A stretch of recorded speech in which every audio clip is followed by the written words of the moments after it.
Bonjour tout le monde. Aujourd'hui, je voudrais vous expliquer le mécanisme de catalyse des enzymes. Voilà le plan. Premièrement, nous allons voir le site actif.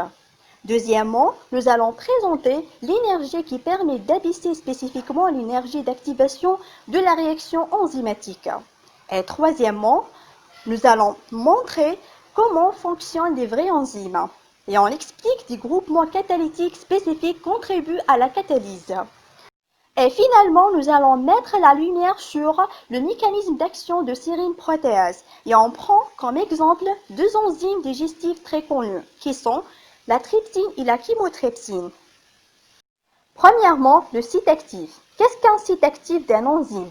Le site actif d'un enzyme est l'ensemble de groupes de résidus de la protéine qui entrent en contact avec le substrat par des liaisons faibles pour en assurer la fixation, et des groupes qui interviennent dans la catalyse proprement dit, mais ainsi que ces groupes dépendants de certains groupements qui peuvent être éloignés de sites de fixation et un site catalytique, mais essentiel pour le maintien de la conformation native.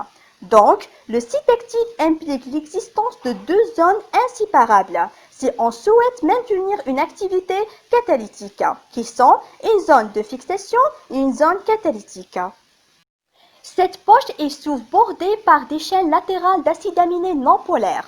Les enzymes sont des catalyseurs puissants capables d'augmenter la vitesse des réactions enzymatiques de 10 à la puissance 7 jusqu'à 10 à la puissance 14. Les enzymes sont aussi très spécifiques. La question est d'où vient l'énergie qui permet d'abaisser spécifiquement l'énergie d'activation de la réaction.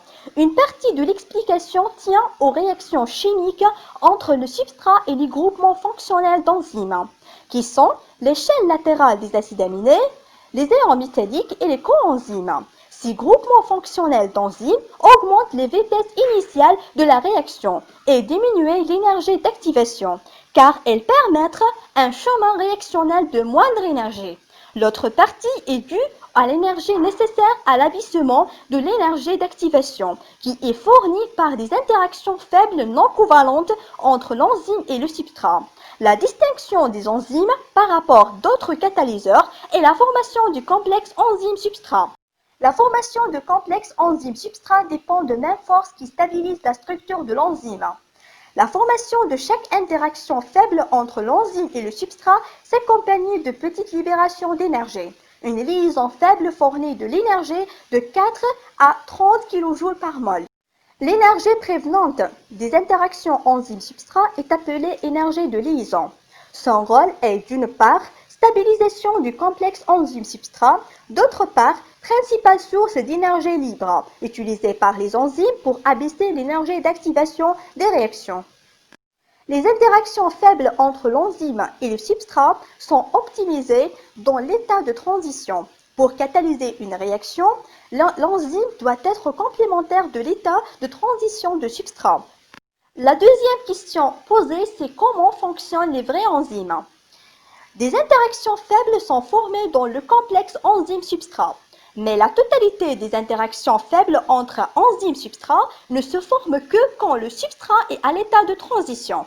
Ceci implique que l'énergie de liaison libérée par ces interactions permet d'atteindre le sommet de la courbe en cloche sur le diagramme énergétique. Même en présence d'enzymes, l'état de transition représente le bref instant qui passe par le substrat au sommet de la courbe énergétique. Simplement, dans ce cas, le sommet est moins élevé, quand l'absence de l'enzyme et la réaction est plus rapide. Les interactions faibles formées uniquement dans l'état de transition contribuent de façon majoritaire à la catalyse enzymatique. Remarque, la nécessité de former de nombreuses liaisons faibles pour permettre la catalyse est l'une des raisons pour laquelle des enzymes et coenzymes sont de ces grosses molécules. L'utilisation de l'énergie de liaison est responsable de la spécificité et de la rapidité de la réaction enzymatique. Premièrement, la spécificité. La spécificité, c'est la capacité d'une enzyme à faire la différence entre deux substrats compétiteurs. C'est le site actif d'une enzyme à des groupements fonctionnels déposés de manière optimale pour former des liaisons faibles avec un substrat donné. à l'état de transition ne sera aussi favorable pour autres substrats. Exemple, si le substrat, par exemple, normal, a un groupement hydroxyle OH qui forme une liaison hydrogène spécifique avec un résidu glycémique sur l'enzyme. Une molécule ne possède pas ce groupement hydroxyle sera un moins bon substrat pour l'enzyme.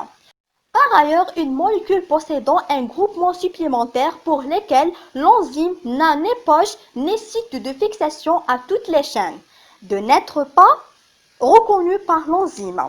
En général, la spécificité provient de la formation de multiples liaisons faibles entre l'enzyme et les parties spécifiques de leur substrat. Ces principes sont illustrés par différents mécanismes catalytiques connus. Deuxièmement, la rapidité. L'énergie de la liaison est responsable et suffisante pour expliquer l'accélération des réactions enzymatiques. On prend un exemple. Une liaison faible fournit une énergie de 4 à 30 kJ par mol. L'énergie globale fournie par un certain nombre de liaisons de ce type peut fournir un abaissement de 60 à 80 kJ par mol de l'énergie d'activation, ce qui permettra d'expliquer les grandes accélérations observées en présence de nombreux enzymes.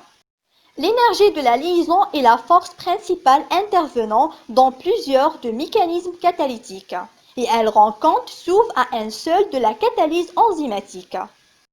On explique maintenant les groupements catalytiques spécifiques contribuent à la catalyse. Une fois le substrat lié, différents mécanismes peuvent être employés par l'enzyme pour former ou couper des liaisons. On utilise des groupements fonctionnels qui auront été correctement positionnés parmi ces mécanismes. On trouve la catalyse générale acide-base, transfert d'un proton. La catalyse covalente, elle suppose la formation d'une liaison covalente transitoire entre l'enzyme et le substrat. La catalyse, utilisation des ions métalliques. Une enzyme utilise une combinaison de plusieurs stratégies catalytiques pour aboutir à l'accélération de la vitesse de réaction. Le mécanisme de la chymotrypsine est un bon exemple d'utilisation à la fois de catalyse covalente et de la catalyse générale acide-base. Finalement, mécanisme d'action de sérine-protéase. Les sérine-protéases forment une superfamille d'enzymes, à lesquelles appartient avec beaucoup d'autres, la chymotrypsine, la trypsine, l'élastase, la subtilisine. La subtilisine, elle hydrolyse les liaisons peptidiques pour donner deux peptides. Les différentes sérine-protéases hydrolysent les liaisons peptidiques du côté carboxylique. Ainsi, les chymotrypsines du côté adjacent des acides aminés aromatiques, la tryptophane, phénylalanine et la tyrosine. La trypsine du côté carboxyle des acides aminés chargés positivement, qui sont la lysine et la génine. On prend comme exemple la trypsine et la chymotrypsine. La trypsine et la chymotrypsine sont initialement synthétisées sous forme chymotrypsinogène et trypsinogène. Des coupures spécifiques provoquent des changements de conformation qui exposent le site actif de l'enzyme. Au cours de l'activation de chymotrypsine, les résidus 14 et 15 et 147 et 148 sont excisés et les trois chaînes polypeptidiques résultantes restent liées l'une à l'autre par des ponts disulfures. La chymotrypsine. La chymotrypsine est également sécrétée par le pancréas sous forme d'enzymogène. Le chymotrypsinogène transformé en chymotrypsine sous l'action de la trypsine. La structure tridimensionnelle de la chymotrypsine est établie par David Blow en 1967. Est une protéine globulaire compacte de poids moléculaire de 25 kilodaltons. Elle comporte trois chaînes polypeptidiques. Les acides aminés de site actif sont regroupés dans la structure tridimensionnelle.